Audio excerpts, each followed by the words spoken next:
40th gene key, the will to surrender. Programming partner, 37th gene key. Codon ring, the ring of alchemy, 6, 40, 47, 64. Physiology, stomach. Amino acid, glycine. The 40th shadow, exhaustion. The energetics of force and will. The 40th gene key and its shadow concern the correct or incorrect use of the power of the human will. The secret of this gene key is found in the difference between the words energy and force. Energy in this context refers to the natural vitality that flows into your actions in the world. Whenever your actions are in alignment with the universe, the requisite energy is supplied from deep within your being. However, when your actions do not flow from your true source but are forced, your energy will be depleted. The malfunctioning of the 40th shadow is deeply connected to the conversion of food and liquid into energy through the medium of the stomach. In the age-old traditions of Oriental medicine, the overall health of the human body is seen in terms of its vitality, or qi. According to this tradition, there are two forms of qi: prenatal qi, which is the inherited vitality that you are born with and which governs your eventual age, and postnatal qi, which you extract from food and nature. The Oriental approach to health is based upon conserving your prenatal qi wherever possible, while at the same time boosting your postnatal qi.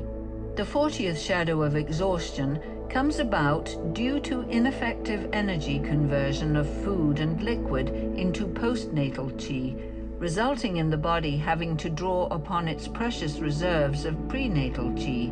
Coupled with its programming partner, the 37th shadow of weakness, these two low-frequency energy patterns gradually wear human beings down to the bone. Like all 32 of the shadow pairings, this process is a vicious cycle. At the higher levels of frequency, the 40th gene key is actually responsible for transforming our civilization and society through fruitful alliances, solid boundaries, and mutually beneficial exchanges between individuals, communities, and even entire nations. However, the 40th gene key has the gift of resolve, which means that people with this gene key in their hologenetic profile are born with great willpower, a greatly misunderstood human faculty. We usually see willpower as something that all human beings can access as long as they have the inner strength. There is a credo in the West that says, if you want something badly enough, you can always make it happen.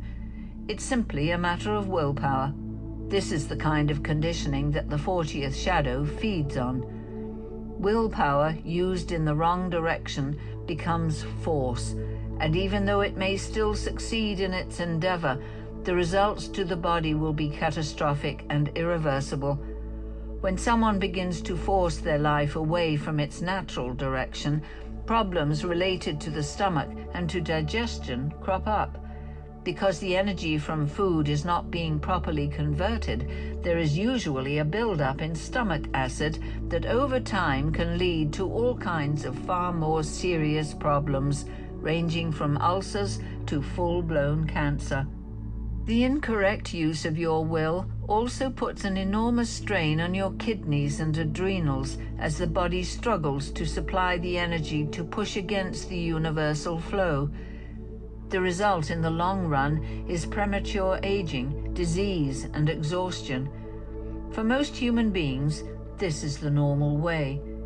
Even so, the human body is an incredibly tough organism and can sustain an enormous amount of punishment. There are two ways in which the 40th shadow can overwhelm you, either through attempting to force your own willpower without having adequate support from others, or from allowing others to take advantage of your weak willpower and giving in to compromise. This latter scenario is very common among the business community, where people work in jobs with little or no resolve and for fees that are far too low. The problem is that when you compromise and work in a job that doesn't allow your spirit room to breathe, your low frequency actually reinforces your low self-esteem, so you accept whatever you are paid. Another way in which the 40th shadow works is through individual force of will. These are the people on the other end of the same dynamic, the slave drivers who take advantage of the people with the weak willpower. Such people isolate themselves from others, becoming lost in their own ambitions and their addiction to work. The steady energy drain on their core vitality lowers their frequency and closes their hearts to others. Despite this, such people often maintain their direction through sheer force of will, but at the cost of their very humanity. As you will see, the most important secret to this gene key is the art of relaxation. For those under the influence of the 40th shadow, relaxation is virtually impossible. In point of fact, true relaxation is one of the most absent qualities in civilization today. The 40th shadow is partly responsible for another low-frequency human state, that of loneliness or isolation. When you work at something you love, using your energy harmoniously, you automatically activate support from others and therefore do not feel lonely. However, when you push against the flow or give in to someone else's flow, loneliness always rears its head. When you allow your energy to be misused by another, which is the repressive nature of this gene key, your natural support network is withdrawn, giving you the feeling of being cut off from life, when in fact it is your own action or lack of action that has caused this state. Yet another manifestation of this shadow frequency is a type of loneliness that comes when individuals isolate themselves from others through their refusal of support or by constantly biting the hand that feeds them. This is a typical behavior pattern of the reactive nature of this shadow. This latter brand of loneliness is less obvious because such willful people often appear to have great strength and independence, whereas in reality, at a more unconscious level, they are just as weak and lonely as the repressive side. The 40th shadow is adept at denial, and its prime denial concerns feelings. People with this shadow active often deny the fact that they have feelings, and it is this denial that ultimately leads to their downfall. Whenever human beings emotionally isolate themselves from others, they put themselves in great danger. The subtle quantum field, known as the astral plane, simply makes it impossible to separate yourself from other human beings. This kind of denial turns the negative frequencies in on themselves, driving them deep into your body, where they will gradually become more and more acidic, eating away at you. The 40th shadow is one of the most deep-seated causes of cancerous diseases on our planet. It takes root whenever someone is unable or unwilling to face and feel the depth of their emotional pain. It is through this gene key that you have to deal with the fact that you alone are responsible for your health on all levels. Although others can offer you support and at times hold your hand, it is you alone who must face your life and all that it brings you. Repressive nature, acquiescent. These are people who lack firm boundaries in life. People with this nature easily acquiesce to manipulation by others, lacking the will to stand up for themselves. This permissive habit is rooted in denial of one's own needs, typically arising from patterns and coping strategies that developed in childhood. These people will give up themselves tirelessly, and usually to people of organizations that never really care about them. This 40th shadow drains people who do not value themselves and their energy enough. When such people come out of their denial and make a stand for themselves and themselves alone, their life can dramatically improve. Reactive nature, contemptuous. The reactive side of this shadow is about the denial of rage. Like the fear of the repressive nature, this rage has its roots in a difficult childhood. This kind of denial distorts the rage into contempt for others. These people can be extremely arrogant. They prey on the weaknesses of others for their own benefit. Such a sustained, disdainful attitude means that these people cannot afford to allow anyone to get too close to them. This reactive denial feeds on disrespect for others, and thus people with this reactive nature gradually erode their energy by cutting away all their support. Because their strong will is fueled by unconscious rage, they do not often appear to be exhausted, but inside, their constant need to isolate themselves from their community takes its toll in the end. The 40th gift, resolve, the lost art of doing nothing. When you activate the 40th gene key at a higher frequency, exhaustion becomes a thing of the past. When your life force is aligned correctly, you will discover that there is a vast amount of energy available to you. The same forces that drive the shadow also drive the gift, but the result is completely different. Everything about this 40th gene key is about having boundaries, and in order to create boundaries, you have to be able to deny other people access to your energy. You have to be able to say no. The correct use of this kind of isolation ensures that neither your energy nor your resources are ever depleted. The energy that goes into isolation can be a wonderful ally in life if used correctly. It is this ability to set personal boundaries around your energy and your time that gives rise to the gift of resolve. The 40th gift of resolve is about becoming adept at giving to yourself. Ultimately, it is about deep physical relaxation. It is that wonderful balance between serving the world and serving your own enjoyment. True resolve is not possible unless you know how to relax. Many people in the hectic modern world mistake the word rest with the word relaxation. We all need rest, yet perhaps even more, we need relaxation. Rest allows the physical body to recharge, but relaxation allows all of our subtle bodies to recharge as well. When we relax fully, our emotional and mental health is assured as well as our physical health. The 40th gift is a genetic reminder inside each of us of the great importance of relaxation in life. Life was never designed to be as hard as we humans sometimes make it. We have even designed a world that forces us to expend our willpower beyond what is comfortable and natural. The 40th gift, then, is a gift that knows how to save energy at all levels. It knows the great mystical importance of Wu Wei, the timeless art of doing nothing. For a person with the gift of resolve, nothing is really an effort because nothing has to be forced. These people may work extremely hard and use a great deal of energy, but unlike the shadow, they do not exhaust themselves. They know when to stop, and more importantly, they know when to say no. Work that is in harmony with your true nature is not really work at all. In this sense, it doesn't require willpower. Resolve means that willpower is built into the activity from the outset, so it flows effortlessly out of you, rather than having to be forced. In addition to this sense of effortlessness, the 40th gift engenders a great deal of respect and support from others.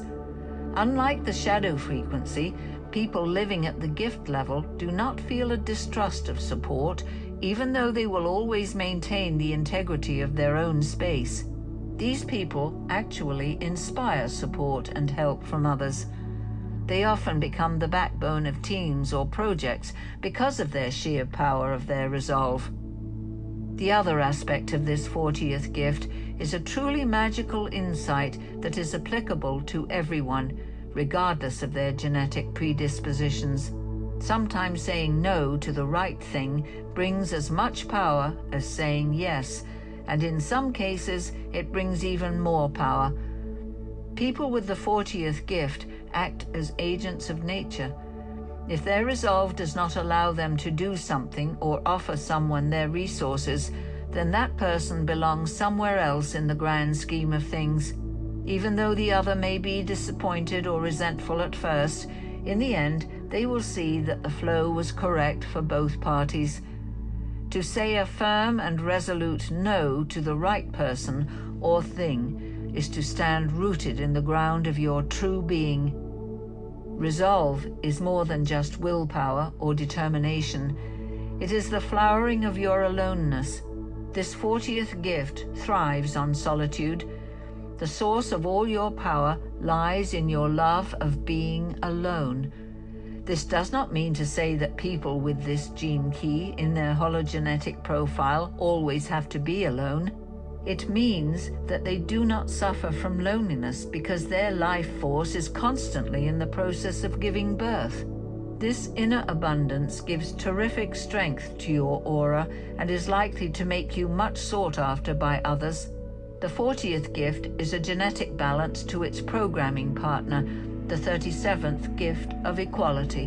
Whereas the nature of the 37th gift is to endlessly offer support and succor to others, the 40th gift balances this through ensuring that you always have enough time, space, and enjoyment for yourself. Every human being has to eventually learn from this gift. It brings balance to our lives by reminding us of the true power of our aloneness. In the words of the poet Rilke, the individual who senses his aloneness, and only he, is like a thing subject to the deep laws, the cosmic laws. If a person goes out into the dawn or gazes out into the evening filled with happenings, if he senses what happens there, then all situations fall away from him as from someone dead, even though he stands in the midst of life. The 40th siddhi, divine will, complete physical relaxation. At the highest frequencies, the gift of resolve becomes transformed into pure divine will.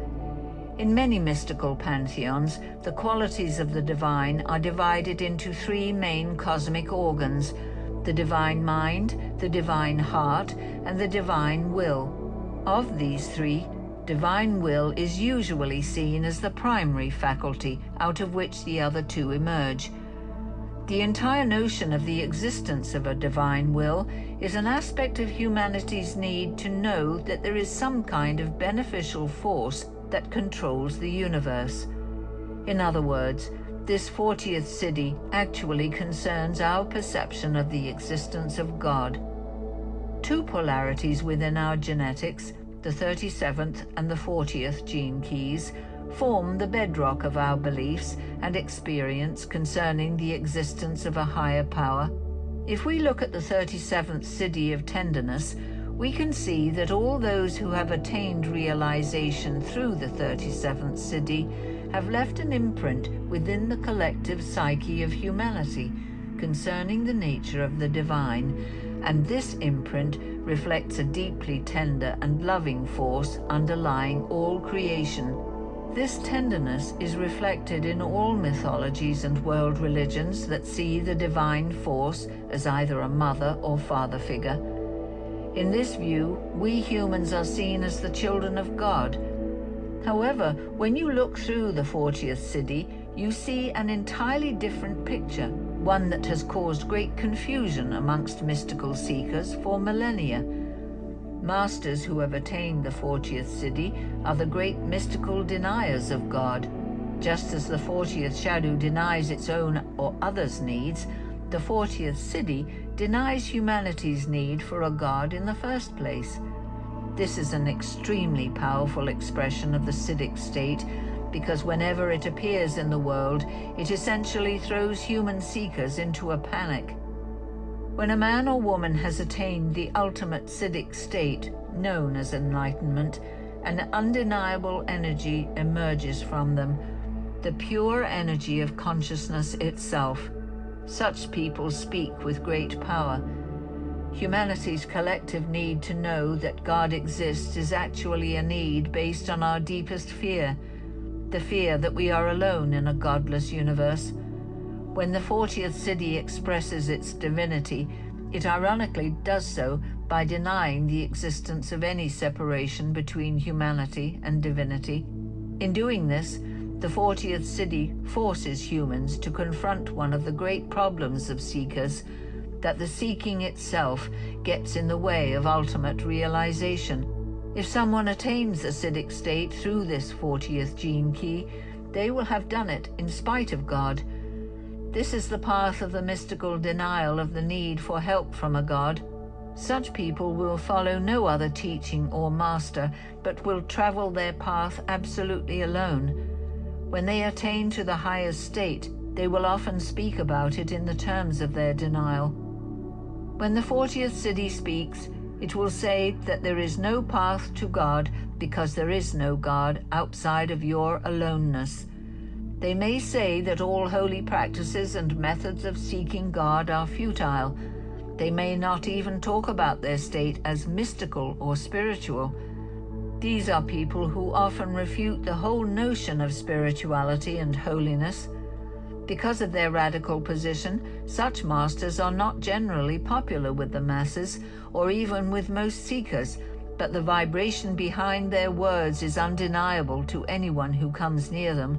The 40th siddhi exudes an aura of splendid aloneness and displays an exquisite independence from the normal needs of human beings.